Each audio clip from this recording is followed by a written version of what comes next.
What did you think was going to happen?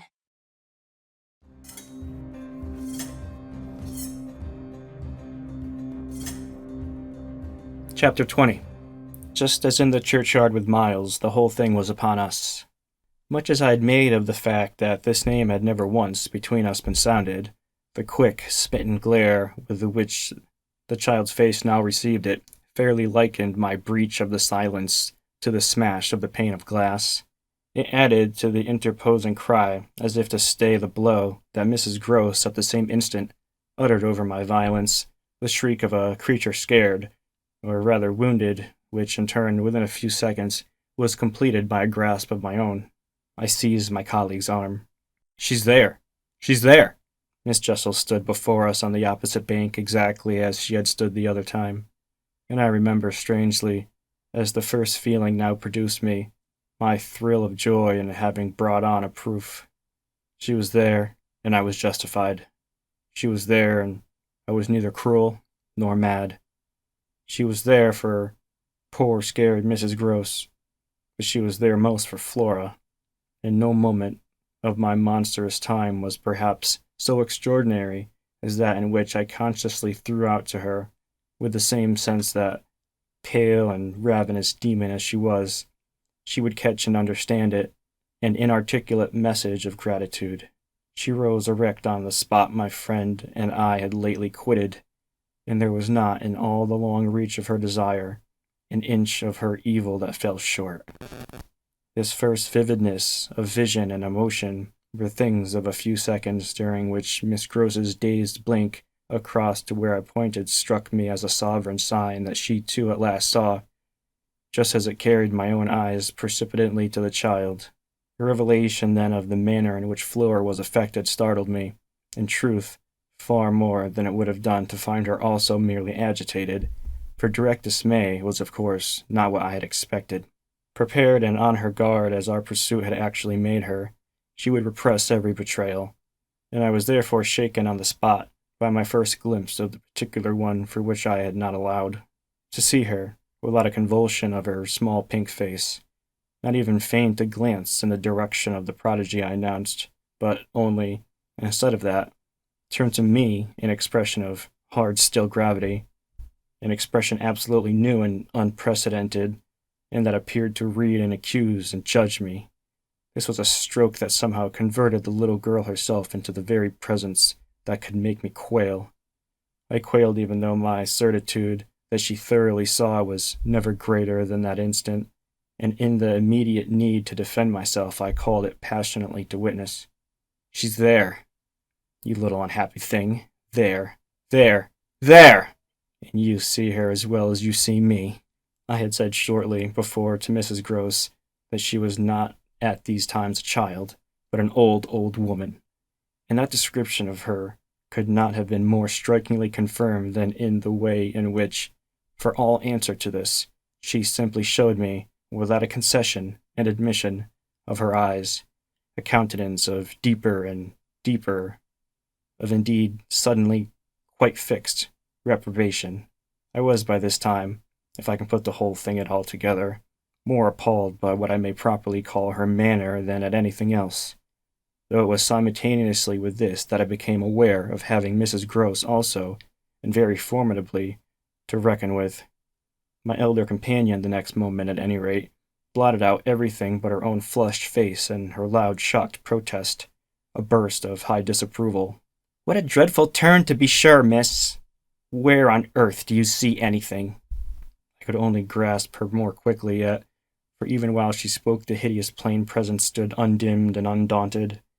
It had already lasted a minute, and it lasted while I continued, seizing my colleague, quite thrusting her at it and presenting her to it, to insist with my pointing hand.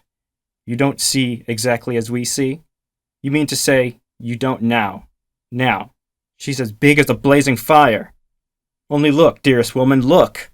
She looked, even as I did, and gave me, with her deep groan of negation, repulsion, compassion, the mixture in which her pity of her relief at her exemption, a sense touching to me even then, that she would have backed me up if she could.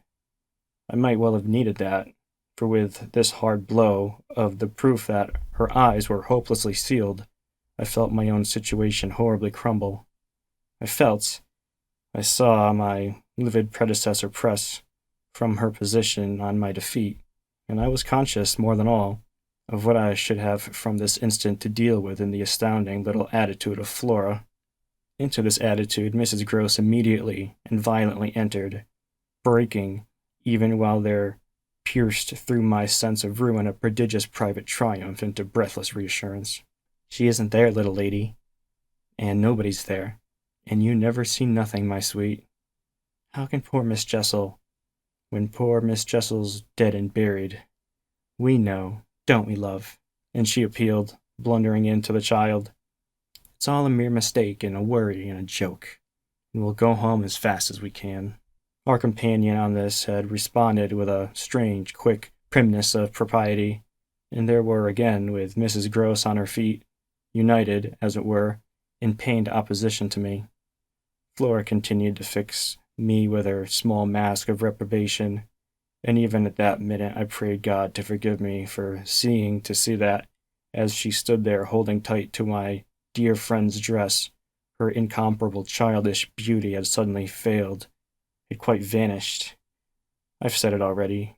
She was hideously hard. She had turned common and almost ugly. I don't know what you mean. I see nobody. I see nothing. I never have. I think you're cruel. I don't like you. Then after this deliverance, which might have been that of a vulgarly pert little girl in the street, she hugged Mrs. Gross more closely and buried in her skirts the dreadful little face. In this position she produced an almost furious wail. Take me away! Take me away! Ugh! Take me away from her! From me? I panted. From you! From you! She cried.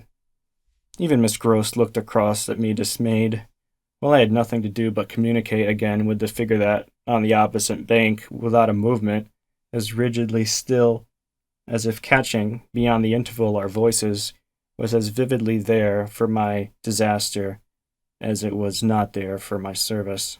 The wretched child had spoken exactly as if she had got from some outside source each of her stabbing little words, and I could therefore, in the full despair of all that I had to accept, but sadly shake my head at her. If I had ever doubted, all my doubt would at present have gone. I have been living with the miserable truth, and now it has only too much closed round me. Of course I've lost you. I've interfered, and you've seen under her dictation, with which I faced, over the pool again, our infernal witness, the easy and perfect way to meet it. I've done my best, but I've lost you. Goodbye. For Mrs. Gross, I had an imperative, an almost frantic, "Go, go!" before which, in infinite distress, but mutely possessed of a little girl and clearly convinced, in spite of her blindness, that something awful had occurred and some collapse engulf us, she retreated by the way we had come as fast as she could move. Of what first happened when I was left alone I had no subsequent memory. I only knew that at the end of it, I suppose, a quarter of an hour, and odorous dampness and roughness, chilling and piercing my trouble, had made me understand that I must have thrown myself on my face on the ground and given way to a wildness of grief. I must have lain there long and cried and sobbed, for when I raised my head the day was almost done. I got up and looked a moment through the twilight at the gray pool and its blank-haunted edge, and then I took back to the house my dreary and difficult course. When I reached the gate in the fence, the boat, to my surprise, was gone, so that I had a fresh reflection to make on Flora's extraordinary command of the situation. She passed that night by the most tacit, and I should add, were not the words so grotesque a false note, the happiest of arrangements with Mrs. Gross. I saw neither of them on my return, but on the other hand, as my ambiguous compensation, I saw a great deal of Miles. I can use no other phrase, so much of him that it was as if it were more than it had ever been. No evening I had passed at Bly had the portentous quality of this one, in spite of which, and in spite also of the deeper depths of consternation that had opened beneath my feet. There was literally, in the ebbing, actual, an extraordinarily sweet sadness. On reaching the house, I had never so much as looked for the boy. I had simply gone straight to my room to change what I was wearing and to take in, at a glance, much material testimony to Flora's rupture. Her little belongings had all been removed. When later, by the schoolroom fire, I was served with tea by the usual maid, I indulged on the article of my other pupil, in no inquiry whatsoever. He had his freedom now. He might have it to the end. Well, he did have it, and it consisted, in this part at least, of his coming in at about 8 o'clock and sitting down with me in silence. On the removal of the tea things, I had blown out the candles and drawn my chair closer.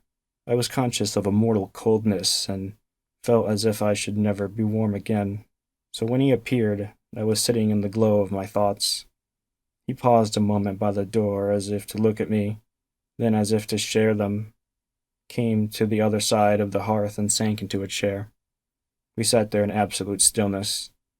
Yet he wanted, I felt, to be with me. If you're still here, do me a solid and give this story a chance to grow. Hit subscribe and drop a like. Thank you all.